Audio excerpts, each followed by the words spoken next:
right, another week of two Monday Night Football games. First one, Philadelphia Eagles at the Tampa Bay Bucks. Eagles favored by 4.5 here. What are you looking for in this one? First Monday Night Football game as part of the doubleheader. Yeah, can Baker keep the train rolling? He's been playing well, but I think the heavy lifting has been done by that offense, the scheme. Like, they're not asking him, they don't need him to work through a massive progression most of the time. Like, number one is open half the time. They're doing a good job of doing that, particularly on third down.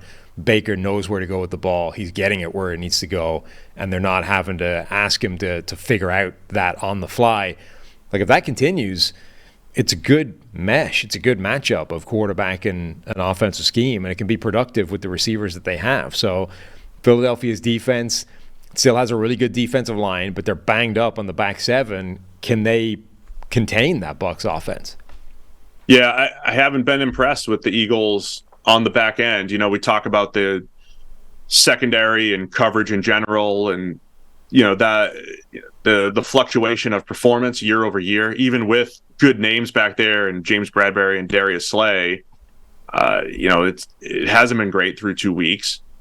In part because they're playing teams that are playing catch up. They got big leads in both games, and you have the Patriots throwing the ball like crazy and the Vikings throwing the ball like crazy. So that's a part of it. But yeah, the Eagles still have that defensive front that will challenge the Bucs offensive line that has played well to this point, but I don't think they've faced the Bears pass rush and the Vikings pass rush. They have not faced anything like the Eagles. So this is Baker Mayfield under pressure now. Baker Mayfield hey. My dad's here. Yes. You made another appearance. Come say hi to everybody. You're a big star. Hi, boys, girls, everyone. Yeah, big star on the PFF NFL podcast. Oh, yeah. Brought me my dunks. Appreciate it. The people Have fun, guys. All right. Yes. The people were demanding Papa Palazzolo get back in the podcast. It's happened. Love it. If we could, Dad's got a big surgery going tomorrow, so we're here to visit and support him and everything. So it's good to get him on the show. Yeah, good thoughts and prayers, and everybody's good luck, whatever they do, to Papa Palazzolo. Thank you. We'll take all of it. So yeah, Eagles defensive front against the Bucs. Look, I think Baker deserves a ton of credit for how well he's played. I think he's playing faster and seeing it better. You're right, though. It's a good scheme with some decent playmakers out there. They're just going to be challenged by this Eagles defensive line here. Yeah. No, I think that's true. Like, the Eagles defensive line now needs to do a lot of work because the back seven is rough. So that's a big task for them. Philadelphia's offense, man, they ran the ball like crazy against Minnesota. I don't think you're going to see that against the Bucs. Generally good up front. As far as their run defense goes, Todd Bowles is going to stack the box and probably he's going to blitz. He's going to blitz Jalen Hurts like crazy. And I feel like Hurts is a little hit or miss against the blitz, right? He'll beat the blitz with his legs sometimes. Now he's got playmakers to throw it up to. This feels like one of those games where the Bucs are going to create some havoc, and we're sitting there in the fourth quarter saying, man, the Bucs are playing it tough.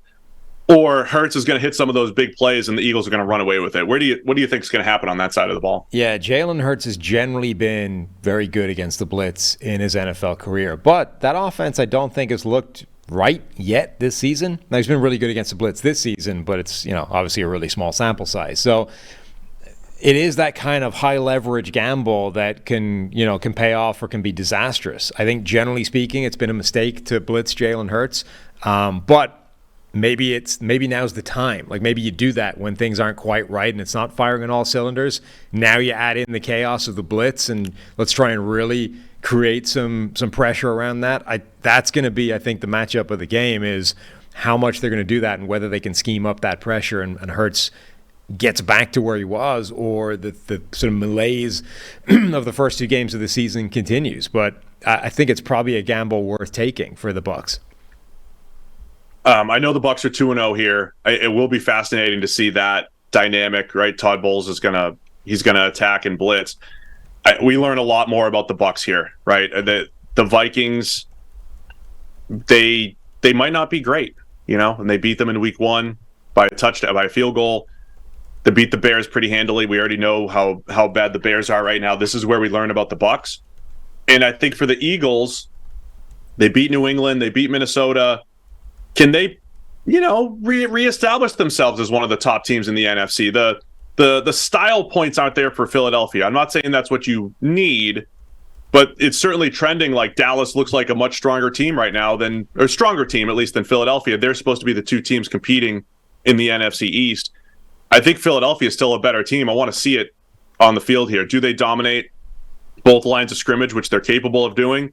Do they dominate on the outside with A.J. Brown and Devontae Smith? And Jalen Hurts hasn't really played hasn't played great, hasn't been bad, hasn't played great though in 2 weeks. Can Philadelphia look like they did last year? I think they will, and I think they're going to, on the road here, cover the 4.5. Yeah, I'm going to buy them covering as well. But I think the Bucs have been more impressive than I think we expected them to be so far this year.